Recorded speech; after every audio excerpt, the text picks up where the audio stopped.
नमस्कार। आज हम बीएससी पार्ट सेकंड के फिजिक्स फर्स्ट पेपर में यूनिट थर्ड का जो कल हम पढ़ रहे थे specific heat of diatomic gases, उसको हम कंटिन्यू करते हैं। कल हमने दो एनर्जीज़ को डिस्कस किया था। एक ट्रांसलेशनल एनर्जी, स्थानांतरी गति, दूसरी रोटेशनल एनर्जी, घूर्णन गति। आज हम शेष दो ऊर्जाएं वाइब्रेशनल एनर्जी, कंपन ऊर्जा तथा इलेक्ट्रॉनिक एक्साइटेशन एनर्जी दोनों को डिस्कस करेंगे। इसके बाद में हम स्पेसिफिक हीट कैलकुलेट करेंगे। शुरुआत करते हैं अपन कंपन ऊर्जा से। Vibrational energy. कंपन के लिए द्विपरमाणुक अणु क्वांटम आवर्ती दोलक की तरह कार्य करता है, यानी यह एक क्वांटम हार्मोनिक ऑसिलेटर की तरह कार्य करता है तो हार्मोनिक ऑसिलेटर जिससे हम बीएससी पार्ट फर्स्ट में पढ़ के आए हैं, पर वो क्वांटम फॉर्म में होता है, अर्थात उसकी जो ऊर्जा है वो सतत ना होकर क्वांटीकृत होती है, डिस्क्रीट होती है। जिस तरह से चित्र में बता रखा है हमने कि यह दो परमाणुओं का एक अणु बना हुआ है, तो इसमें दोनों तरफ संभावना है, दोनों पास आ सकते हैं, दूर आ सकते हैं। इस तरह से कंपन होता है। इस क्वांटम हार्मोनिक ऑसिलेटर के लिए जो ऊर्जा संभव है क्वांटम यांत्रिकी के अनुसार, वो लिख सकते हैं अपन E V for vibrational, E V equal to V plus 1/2 H cross omega. H cross होता है h/2 एच होता है प्लांक कांस्टेंट, ओमेगा कोणीय आवृत्ति। यदि हम ओमेगा को 2 न्यू और एच क्रॉस को h/2 लिखते हैं तो ये जो फॉर्मूला है वो चेंज हो जाता है हमारा। E V equal to V plus half whole multiplied by H nu, where the nu is frequency and V is quantum number, vibrational quantum number, and that is v equal to 0 1 2 3 4 5। ये numbers हो सकते हैं। यदि v equal to 0 हो तो इसको हम मूल अवस्था की ऊर्जा कहते हैं, और ये प्राप्त होती है E0 equal to 1/2 H new. इसको हम थर्ड ईयर में पढ़ेंगे आगे अच्छे से। And that is called 0 point energy, शून्य बिंदु ऊर्जा की वह न्यूनतम जो संभव ऊर्जा है क्वांटम ऑसिलेटर की, that is called 1/2 H new, zero energy. इस अवस्था में इनका जो वितरण फलन आता है z equal to sigma v equal to 0 to infinity G V exponentially of the minus E V by K T. G V यहाँ डिग्री ऑफ डीजेनरेसी कहलाती है, अपभ्रष्टता की कोटि कहलाती है कि एक ही v के लिए कितने संभव मान हो सकते हैं। परंतु वाइब्रेशनल मोशन के लिए कहते हैं कि जी वी इक्वल टू 1 होता है, अर्थात ये अनअपभ्रष्ट होता है, नॉन डीजेनरेट होते हैं। इसमें अपभ्रष्टता नहीं होती है, एक से अधिक मान इसके नहीं हो सकते एक ही वी के लिए। इसलिए इन दोनों को मिला दिया जाए, ऊर्जा का मान एक से उठाकर हम दो में रख दें तो z equal to sigma v equal to 0 to infinity exponentially of the minus of v plus half whole multiplied by H nu by K T. H nu by K T एक अलग से एक्सप्रेशन होता है, ऊपर energy कहलाती है, जिसको हम क्वांटम ऊर्जा कह सकते हैं, फोटोन की ऊर्जा कहते हैं, जिस तरह से आगे पढ़ेंगे। के टी इसको हम थर्मल एनर्जी भी कहते हैं। यहाँ एक कांस्टेंट मान लेते हैं theta V equal to H nu by K. इसको हम कहते हैं कंपन के लिए for the vibrational, this is characteristic temperature, अभिलाक्षणिक ताप। So for this expression z equal to exponentially of the minus theta V by 2t and the sigma v equal to 0 to infinity exponentially of the minus theta v by t, because the first expression that does not have the any v, so इसको हमने summation से बाहर निकाल दिया। now for the different values of the v we can expand it in the form of the series, so z equal to exponentially of the minus theta v by the 2t। v की value 0 रखते हैं तो ये 1 प्राप्त होता है, v की value 1 रखते हैं तो ये exponentially minus theta v by T होता है, v की वैल्यू 2 रखते हैं तो ये exponentially minus twice theta v by T प्राप्त होता है। और इस एक तरह से एक सीरीज हो जाती है जिसका जो रिजल्ट आता है, समेशन आता है, सम आता है, इनका सबका योग आता है, वो आता है 1 divided by 1 minus exponential minus theta V by B. So the z equal to exponentially of the minus theta v by the 2t multiplied by 1 divided by 1 minus exponentially minus of theta v by the t. So there are the two part of this one, both are related with the theta v. So finally we say this is the second portion. We can say z equal to exponentially of minus theta v by the 2t and 1 divided by the 1 minus exponentially minus theta v by t. यदि द्विपरमाणु gas में n अणु है तो कंपन से संबंधित संवितरण फलन पूरी गैस के लिए Z V equal to Z की पावर n, इन सबको हम n से मल्टीप्लाई कर सकते हैं. Using MB statistics, Maxwell Boltzmann statistics, जिसको हम क्लासिकल स्टैटिक्स भी कहते हैं, तो इस कंपन से संबंधित आंतरिक ऊर्जा निकालना हमारा मुख्य ध्येय स्पेसिफिक हीट है. हमने जेड निकाला, अब जेम जेड से हम आंतरिक ऊर्जा कैलकुलेट करते हैं. So E V bar equal to K T square del by del T log of the Z. ये फॉर्मूला हम पहले डिराइव कर चुके हैं. सो हमें चाहिए log Z. So equation third का हम जब लॉगरिथम लेते हैं तो क्या प्राप्त होता है, that is equal to log Z equal to minus theta V by the 2t minus log bracket 1 minus exponential minus theta V by the T bracket closed. So using this one, इसका यदि हम differentiate करें तो del by del T of the log Z equal to theta v by the 2t square plus minus theta v by the t square exponentially of minus theta v by the t divided by 1 minus exponentially of the minus theta v by the t. ये हमने इस logarithm का differentiation किया. पहले term से हमने minus theta by 2t का differentiation किया. सो इसको रीअरेंज करें तो जो प्राप्त होता है रिजल्ट ई वी का, E V equal to N K theta V bracket 1 by 2 plus 1 divided by exponentially minus theta v by the t minus 1. Now this is the final result for the vibrational motion. So this can be considered for the different temperatures. कि यदि हम निम्न ताप पे बात करते हैं, for the first we have discussed when t is tend to 0, अर्थात t का मान थीटा v की तुलना में बहुत कम है. t is very less than the theta v. सो जो नीचे एक्सप्रेशन लिख रखा है हमने, exponentially of the minus theta V by the T equal to, इसको रीअरेंज करके देखें तो ये आता है exponentially of the theta V by the T. So finally we से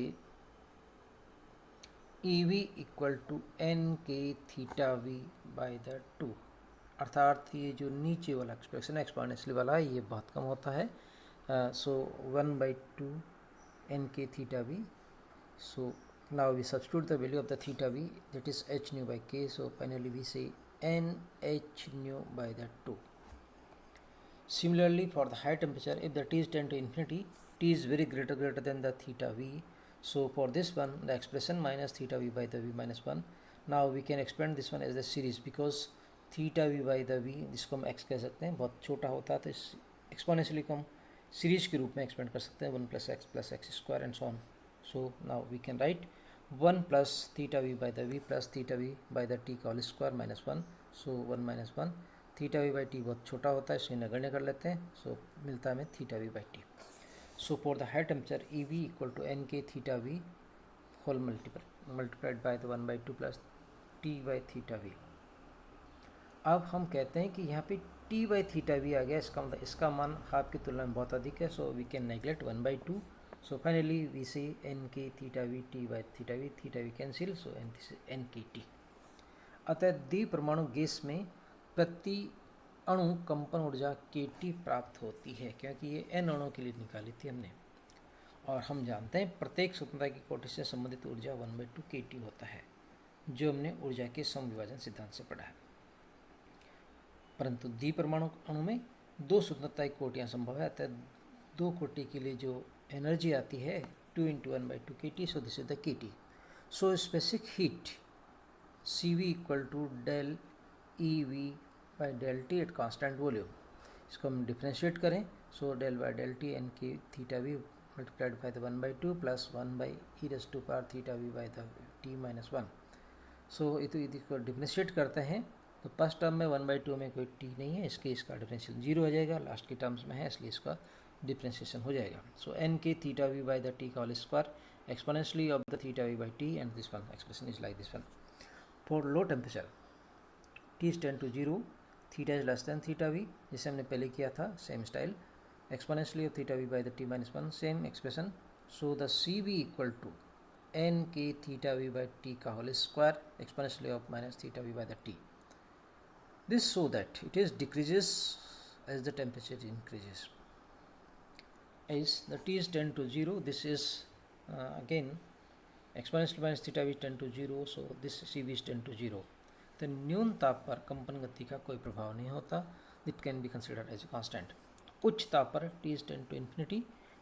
सो वही पुराना एक्सप्रेशन यदि मान के चलें तो C V equal to N K theta V by the whole square, T का whole square multiplied by T by theta V का होल स्क्वायर.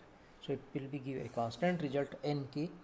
अतः उच्च ताप पर कंपन गति के संगत सी वी प्राप्त होती है एन के. निम्न टेम्परेचर पर ये 0 था और हाई टेम्परेचर पे ये लगभग एन के आ जाता है. अंतिम ऊर्जा इलेक्ट्रॉनिक एक्साइटेशन एनर्जी, इलेक्ट्रॉनिक उत्तेजन ऊर्जा. हम देखें कि इलेक्ट्रॉन जो है वो डिफरेंट एनर्जी स्टेट्स में रह सकते हैं. तो 0 को हम यदि मूल ऊर्जा स्तर कहते हैं और 1 को हम फर्स्ट एक्साइटेड स्टेट कहते हैं. तो इन दोनों के लगभग ऊर्जा में अंतर जो है लगभग 10 इलेक्ट्रॉन वोल्ट होता है. अणुओं की संख्या में यदि कंपेयर करते हैं दोनों एनर्जी लेवल्स में, तो n1 by the n0 equal to like this for expression. So this is exponentially of the minus e1 by the e0 by the kt. And kt का मान जो काफ़ी छोटा होता है, क्योंकि हमने ये कैलकुलेट करके देखा रूम टेम्परेचर पे लगभग टेम्परेचर हमने 290 मान के चले केल्विन में. तो 1.3 10⁻23 ये की का मान Boltzmann constant. And this is the नीचे जो चार्ज का मान रखा हमने in coulomb. So this is electronic charge. So 0.02 का electronic weight. This is called the thermal energy. And for this say the C V electronics is 10 to 0 because the energy is very small. So we finally say no need to say expansion of this one. So इसका कोई योगदान नहीं होता. Electronics का यहाँ पे electron जो है एक्साइटेशन में इसका कोई खास कंट्रीब्यूशन नहीं होता. So the total specific heat of the diatomic molecule C V equal to C V translation plus C V rotational plus C V vibrational plus C V electronics that is 0. So temperature प्रास के लिए देखें, low temperature में T is in between 0 to theta R. Theta R हमने जो constant माना था हमने रोटेशनल के लिए, सब तब प्राप्त होता है. कहते हैं कि इसका जो मान है काफ़ी कम होता है, वाइब्रेशनल का मान काफ़ी कम होता है. So this is C V is nearly equal to C V T 3/2 N K, जो हमने पहले कैलकुलेट करके आए. मध्यम प्रास देखें कि जो टेम्परेचर है T, it is in between the theta and theta V. In that case the rotational motion will be also compensate this one, and this is also in contribute to give the values of the CV. So CV equal to CVT plus CVR. इसमें दोनों का मान जुड़ जाता है. so that is 3/2 NK plus NK. so this is 5/2 NK. and finally high temperature range T is greater than the theta V. so V से यहाँ पे तीनों कंट्रीब्यूशन आ जाता है, ट्रांसलेशन का भी, रोटेशनल का भी, वाइब्रेशनल का भी. so CV equal to C V T plus C V R plus C V vibrational, तीनों को जोड़ दिया जाए 3/2 एन के प्लस एन के. सो दिस इज 7/2 एन के. सो यहाँ पे दो करेक्टरिस्टिक टेम्परेचर आया. पहला आया थीटा आर, दूसरा आया थीटा वी. थीटा आर को हम कहते हैं rotational characteristic temperature, theta V को कहते हैं vibrational characteristic temperature. High temperature पे ये लगभग 7/2 एन के आता है, लो टेम्परेचर पे ये 3/2 एन के आता है.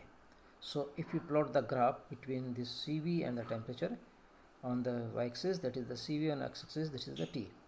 So we say at the 10 to 100 Kelvin this is nearly 3/2 R, and in mid range this is 100 to 1000, this is 3/2 to R to 5/2 R, and last 10,000 के आसपास इसे 7/2 R हो जाता है. So we say for this diatomic gases, the CV is not constant but it will be vary, and on increasing temperature it will be increases from 3/2 R to 7/2 R. Last we say the important questions mostly asked in the examination. Here there we have given the CP and CV for the monoatomic, diatomic and triatomic gases. So we want to calculate the CP/CV. CP specified at constant pressure, CV specified at constant volume, and using these two we also calculate the thermodynamic constant, that is gamma. It will be also, or the experiment in laboratory by using the Clement-Desorme experiment, how to calculate thermodynamic constant gamma. So we know that the Cv equal to F by 2 multiplied by R, where F is called degree of freedom. For monoatomic gas, F equal to 3. It can be it can be translated in the 3 directions, x, y, z. For diatomic F equal to 5 की ये है, translation के साथ साथ में दोनों axis के respect में रोटेट भी कर सकता है। और ट्राइएटोमिक में 6 मानते हैं कि ये 3 एक्सिस के साथ साथ में 3 एक्सिस के रेस्पेक्ट में रोटेट भी कर सकता है। एंड Cp का हम पता ही है, Cp equal to Cv plus R होता है। So for monoatomic Cv we can calculate Cv monoatomic 3/2R because degree of freedom is 3। Cp एक R और जोड़ देते हैं इसमें, तो 3/2R plus R, so this is 5/2R। Similarly for the diatomic Cv diatomic 5/2R, Cp diatomic R जोड़ने पे 7/2R। ट्राइएटोमिक के लिए Cv 6/2R, that is 3R, and the Cp,